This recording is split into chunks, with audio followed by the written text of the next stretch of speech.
Bonjour et bienvenue à une autre édition de nos vendredis Technique Mix. Aujourd'hui, je vous prépare une toile de 5 par 7 sur le thème de la Saint-Valentin. C'est une toile de Winsor & Newton.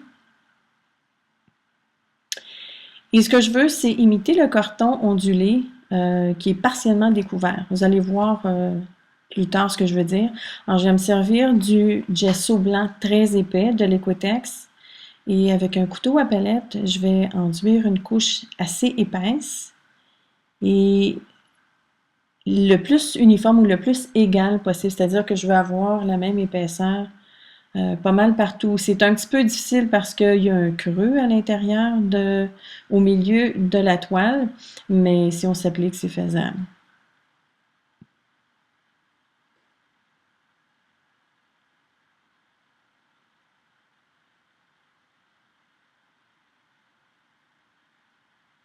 Je vais maintenant choisir un des outils pour texturer. Je vais détacher aussi de l'anneau, c'est plus facile à gérer.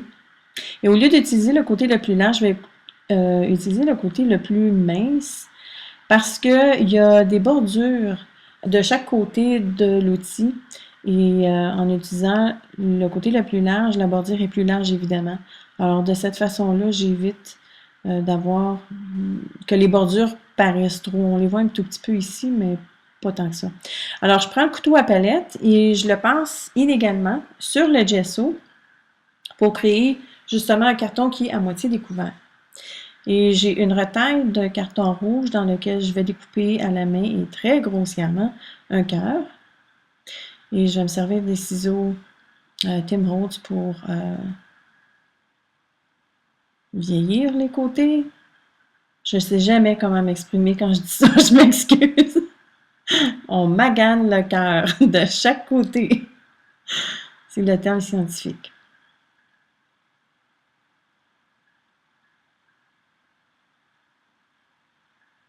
Alors, je vais vous montrer ce que je vais choisir comme garniture. J'ai les lettres de Tim Holtz. Ce sont les lettres, on les appelle typographie. Elles sont superbes. Elles sont de bois, très épaisses, comme les lettres qu'on servirait dans une presse à lettres anciennement ou une presse d'imprimerie. Et je vais choisir les lettres qui vont dire Love You. Je vais également couper quelques morceaux de ruban en jute comme garniture en dessous du cœur et des lettres. J'effiloche les côtés qui ne sont pas effilochés. Donc, je vais couper trois morceaux plus longs et un plus petit pour mettre à l'horizontale. OK, maintenant, pour imiter le carton, je vais me servir des silks et je vais prendre deux couleurs. J'ai commencé par Chestnut Brown. Ce que je veux, c'est mettre la couleur surtout dans les crevasses du carton, évidemment.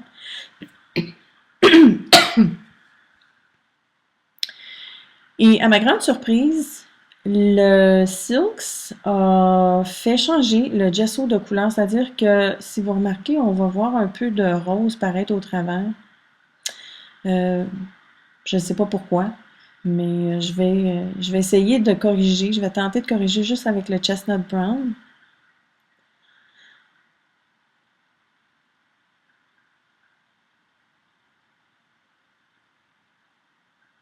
Et évidemment, je vais faire sécher.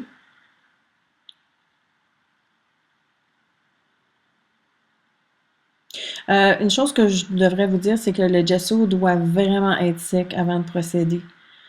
Et ça prend un petit peu de temps. Si vous êtes patient, vous pouvez attendre, sinon vous pouvez utiliser le pistolet chauffant.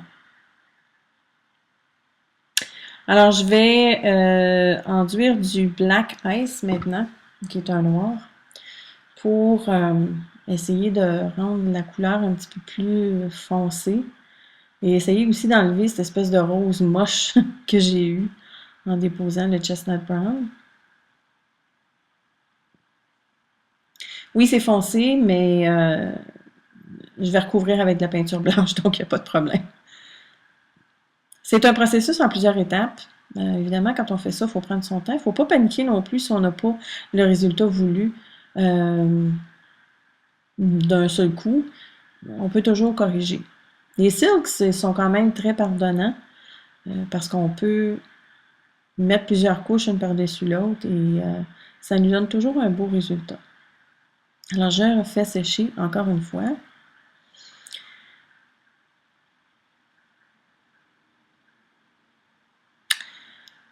J'ai de la peinture blanche de Dina Wakley. C'est une peinture qui est épaisse. Et je pensais que j'étais pour m'en sortir.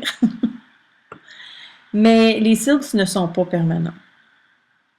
Alors, c'est sûr que la couleur va transparaître au travers le blanc. Mais encore là, faut pas paniquer. On peut y aller avec plusieurs couches de blanc. Et l'idée derrière ça, c'est justement d'avoir une espèce de carton blanc avec le milieu ondulé plus foncé. En même temps, ça donne un effet de profondeur aux crevasses.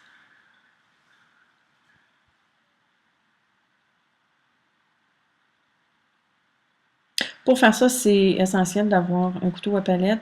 Avec les doigts, c'est risqué parce que la peinture blanche va avoir tendance à entrer à l'intérieur des crevasses.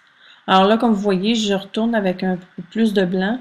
J'essaie de rendre ça le plus blanc possible. Je veux pas avoir un blanc très vif, mais je ne voulais pas non plus avoir un brun pâle.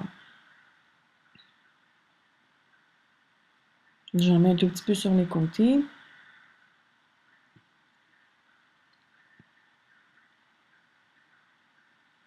Et mon tube arrive à la fin.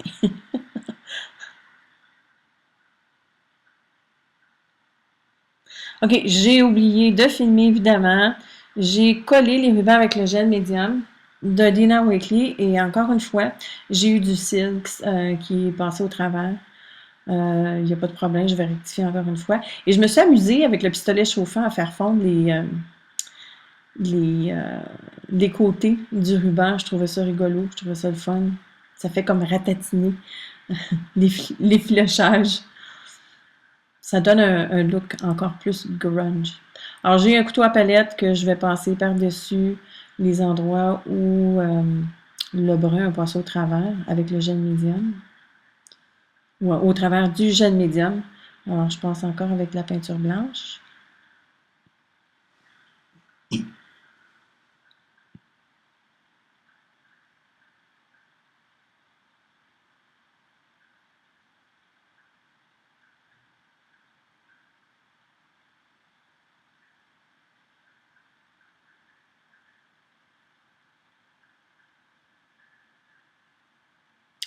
Je vais maintenant prendre une des lettres qui est le X pour imiter des becs que je vais estampiller. Je vais me servir du X comme tampon pour estampiller avec le Chestnut Brown.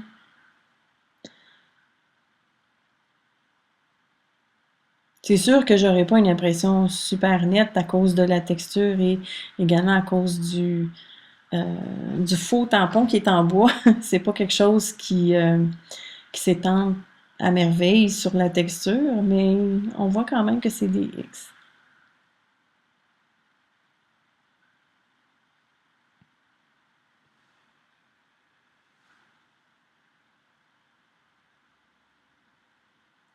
Les autres lettres que je vais prendre, je vais colorer le dessus avec la peinture blanche parce que c'est très foncé. C'est bois sur bois, mais c'est bois foncé. Les lettres sont de couleurs différentes et malheureusement, le L, O et le V est assez foncé. Il y a juste le E qui est pâle. Alors, pour avoir un semblant d'uniformité, je vais peinturer le dessus des lettres avec le blanc. Je vais faire la même chose, je vais passer tout le tour du cœur avec la couleur blanche, ou avec la peinture blanche.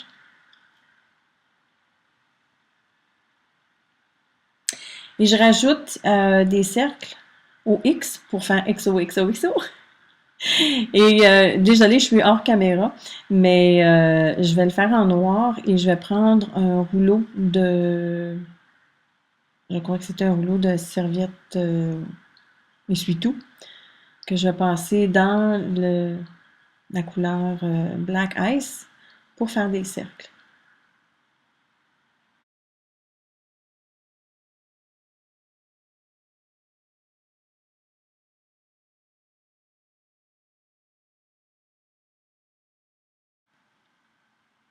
Alors, c'est maintenant le temps de coller tous les éléments.